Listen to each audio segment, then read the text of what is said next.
way of introduction, I want to let you know that I won't be using any scripture in my sermon this morning.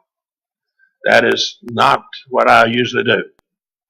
This sermon is a first sermon in a three lessons on abortion.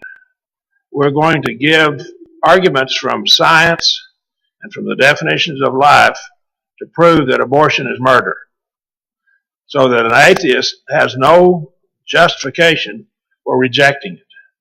So it's appealing to the atheist. We're going to put this on the internet. It will be on our website.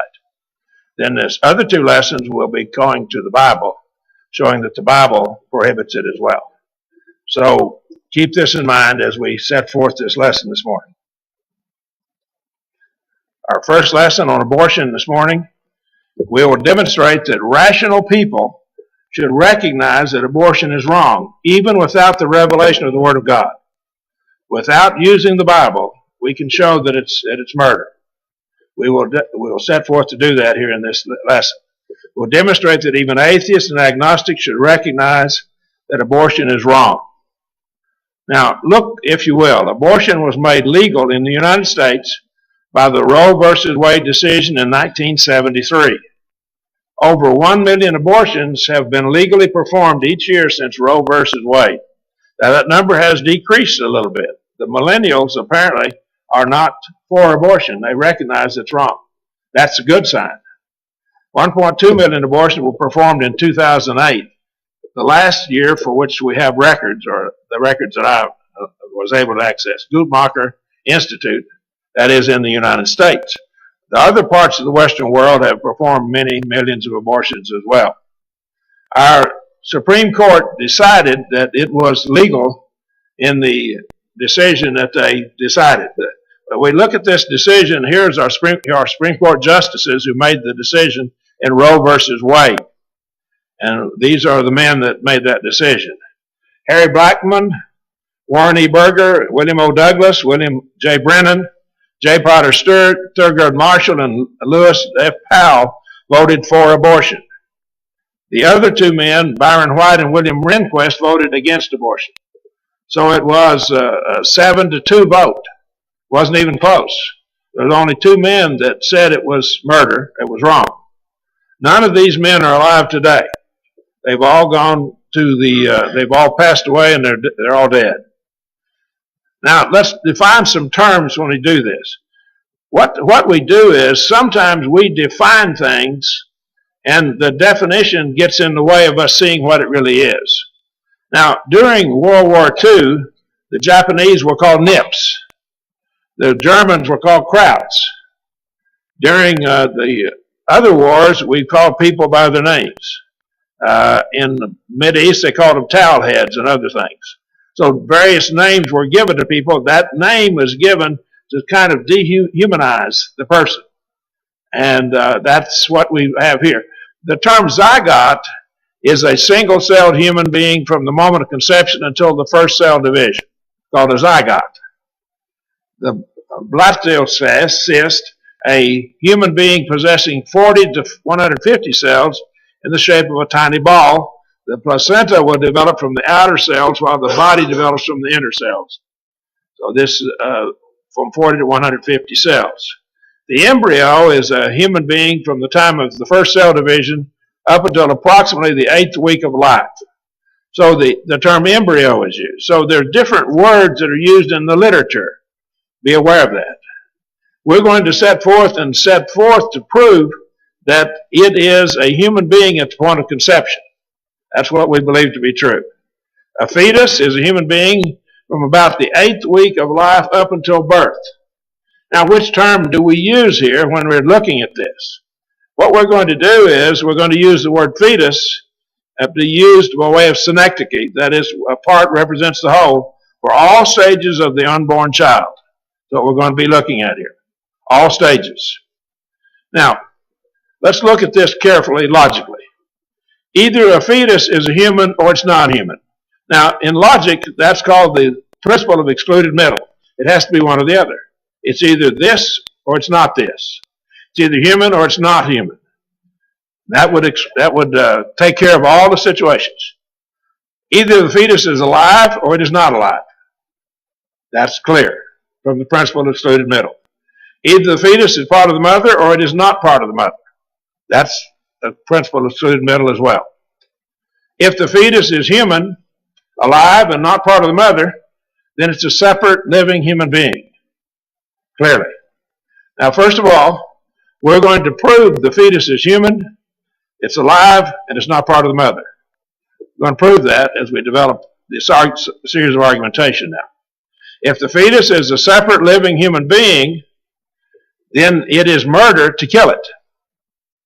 So if we establish that it's human, that it's alive, it's not part of the mother, then we establish that the killing of it is the killing of a human being. Now, that's our line of argumentation we'll be using this morning. The fetus is a separate living human being and is act of murder to kill it by any means, including abortion. That's what we're arguing here. Now look further.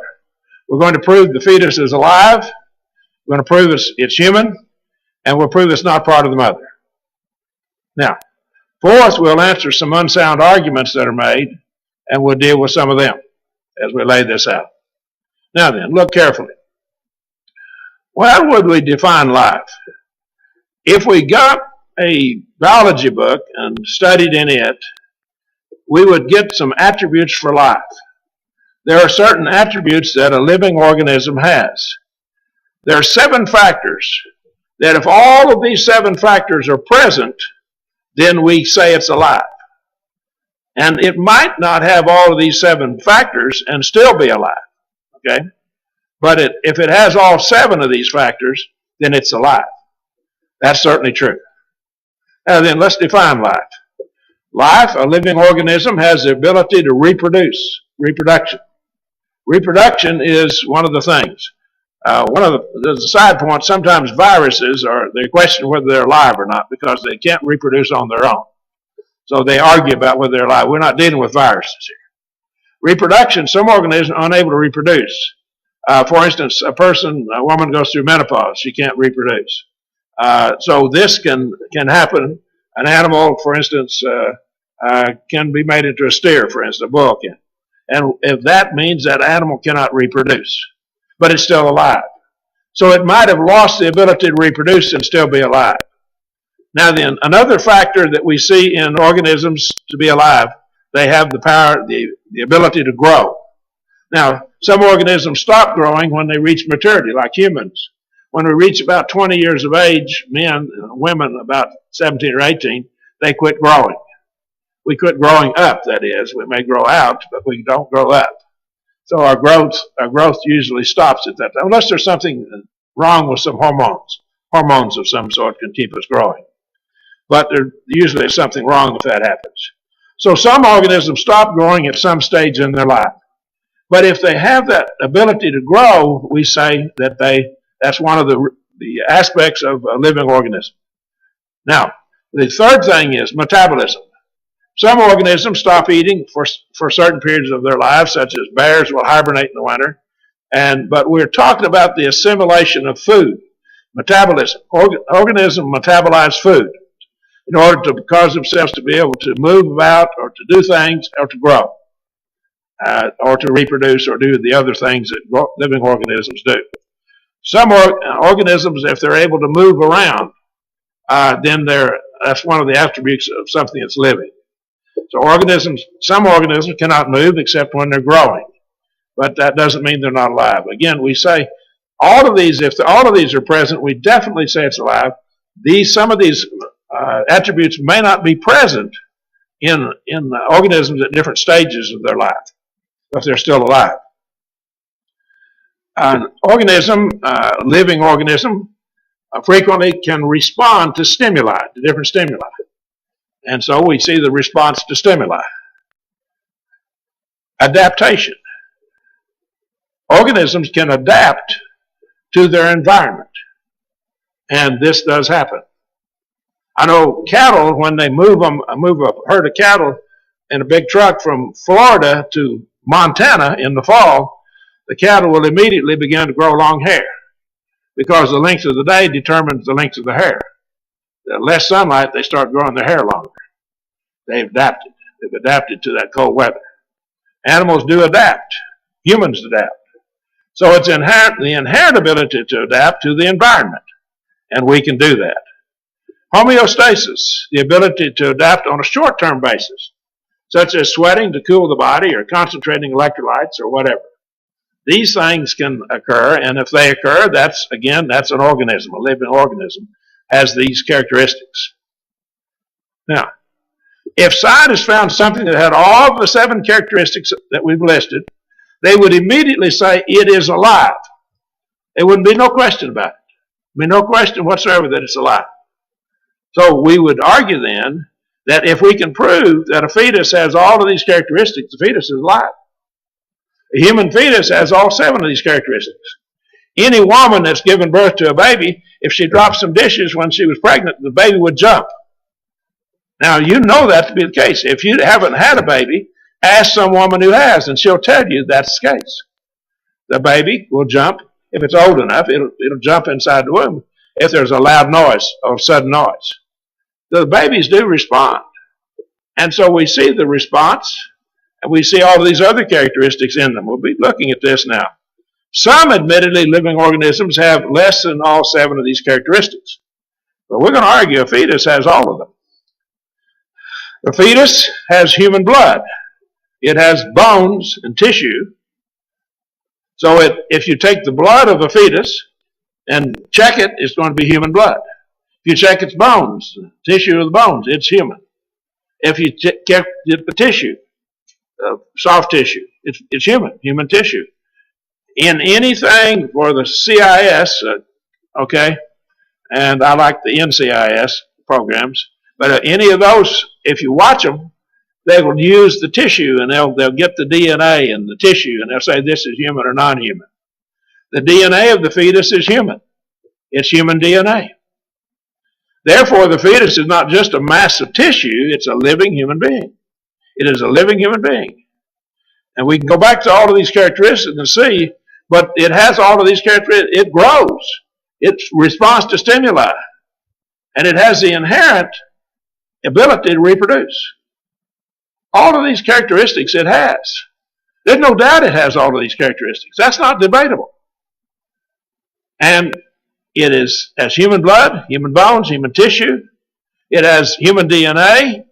It's not just a mass of protoplasm or tissue. It's a living human being. The DNA of the fetus is different than the mother's DNA. So it's not part of the mother, because her tissue DNA is different than the baby's DNA. So it is not part of the mother. That's one of the arguments that's made. What is part of the mother? No, it's not. It's different tissue. It frequently has different blood type. Half the time it'll have a different gender than the mother, roughly half the time. So it has different blood type than the mother. It has different DNA.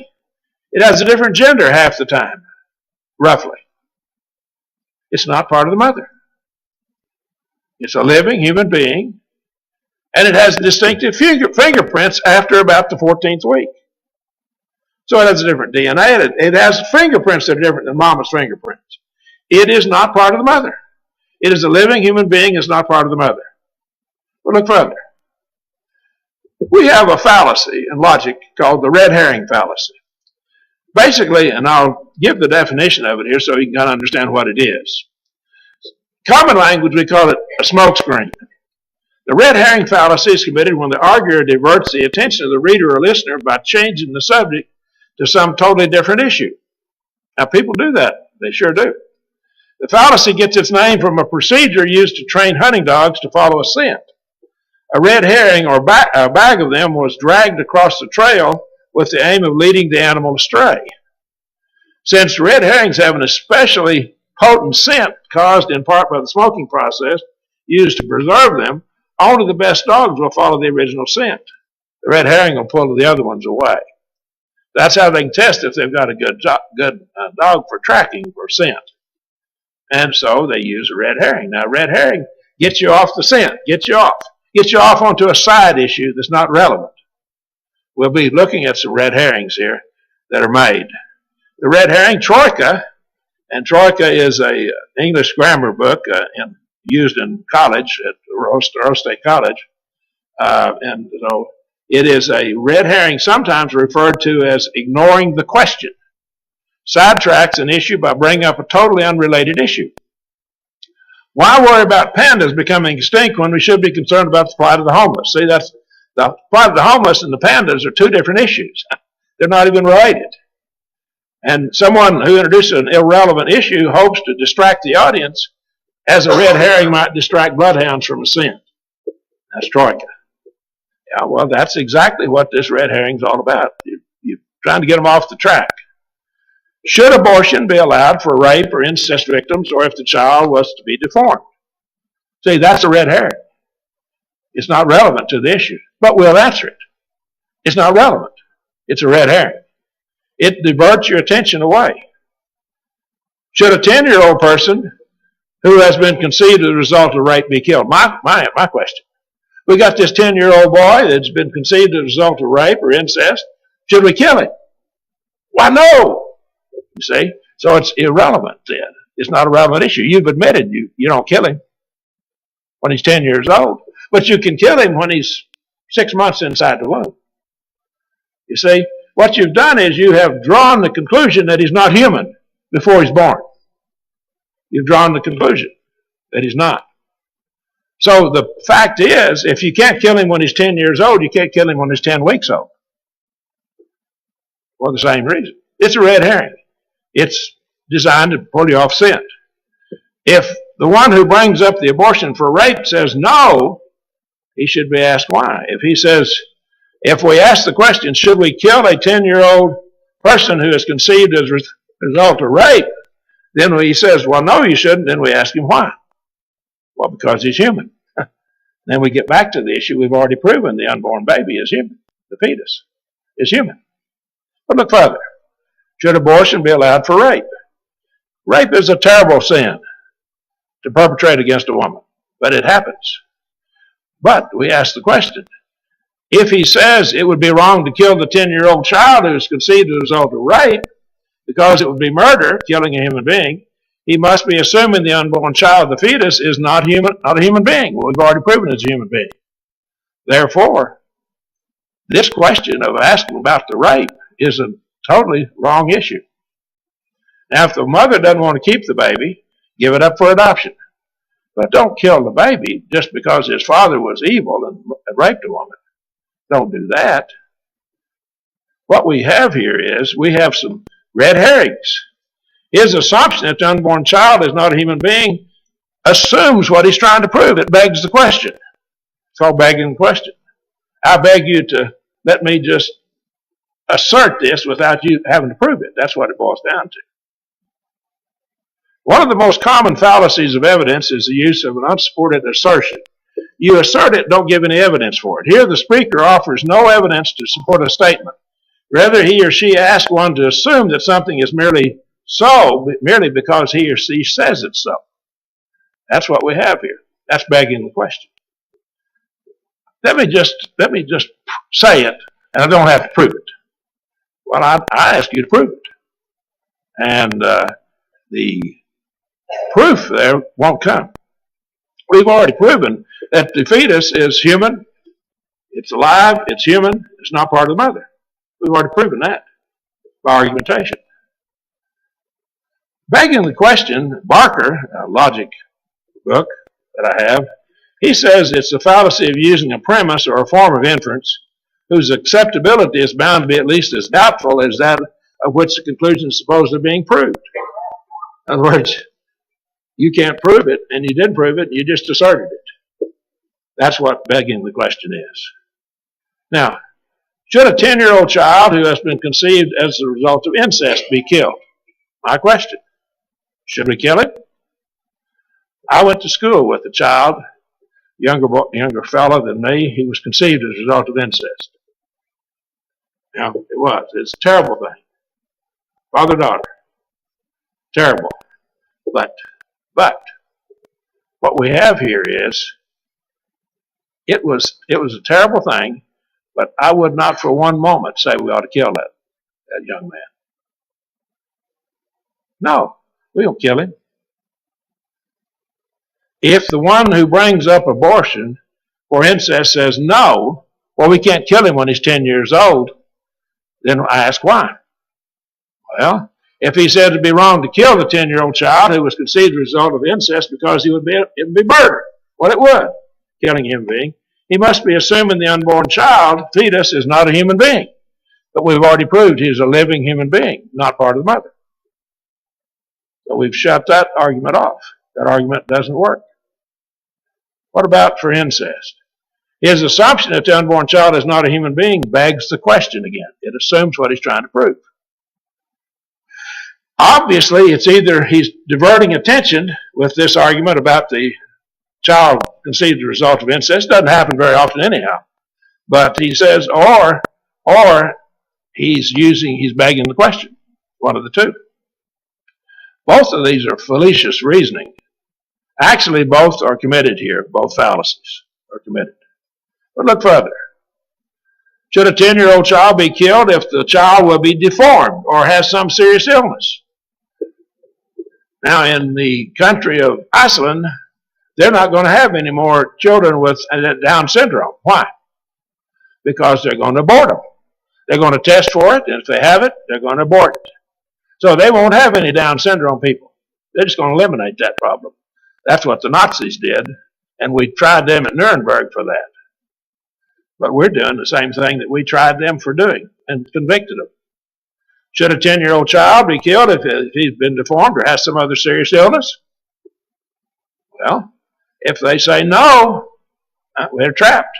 If they say yes, look what they're advocating. Advocating murder of human beings. And I've heard some that says, well, a child with Down syndrome or other problems, not even human. Well, he's got human tissue, human blood, human DNA. How can you say he's not human? So if he brings up abortion for incest, we should be asked why not. If he says it would be wrong to kill the 10-year-old child who is deformed because it would be murder, then he must be assuming the unborn child the fetus is not a human being. Again, he's made an assumption. He's begged the question. Well, what if he's going to be deformed? He has a deformity. Well, his assumption is that he's not a human being.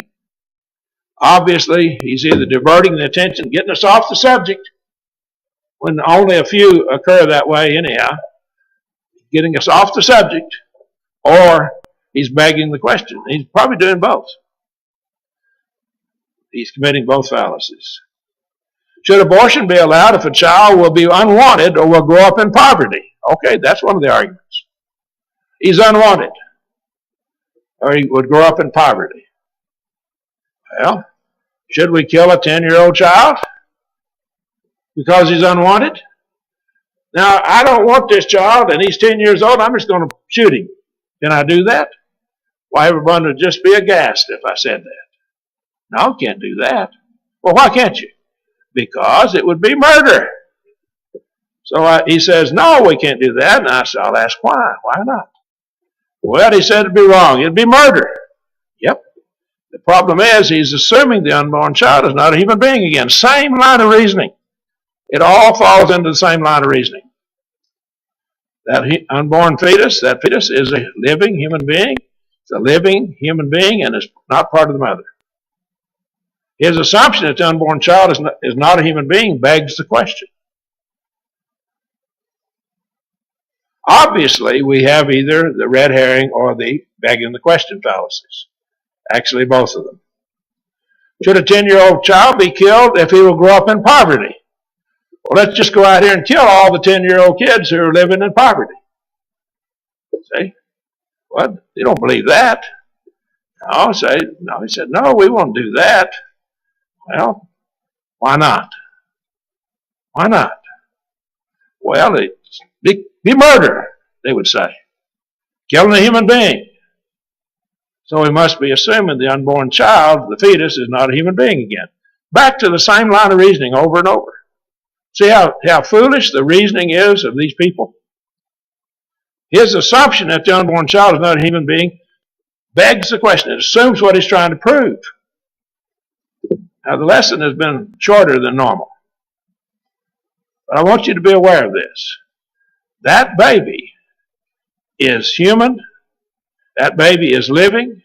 That baby is not part of the mother. And we have some other arguments we'll have to deal with in the next lesson. But we ask this question. They say, well, the mother is just taking care of her body. She's in control of her body. Doesn't she have right to control her own body? It's not her body. It's a baby. It's a separate living human being. And she's murdering it. So what we have here is all of these arguments here lay out for us and answer all the arguments the atheist and the abortionist have made. Most of these people are atheists or agnostics, or they're people who have just so been misled that they think even God allows it. We'll deal with that in later lessons. The fetus is a separate living human being, therefore it's murder to kill him or her. He is alive, the fetus is alive, he is human, he is not part of the mother, therefore he is a living human being and not part of the mother, and it's murder to kill him or her. Claims that abortion is justified because of race, incest, rape, incest, and so forth are red herrings. They're just off the subject. They don't prove anything. Even if we went with that, which we'll deal with in our next lesson next Sunday morning, we'll deal with that question a little further. I hope the lesson has been useful to you. It's been designed to set forth the truth on this subject without using the Bible, but we'll use the Bible next week. Appreciate your attentiveness.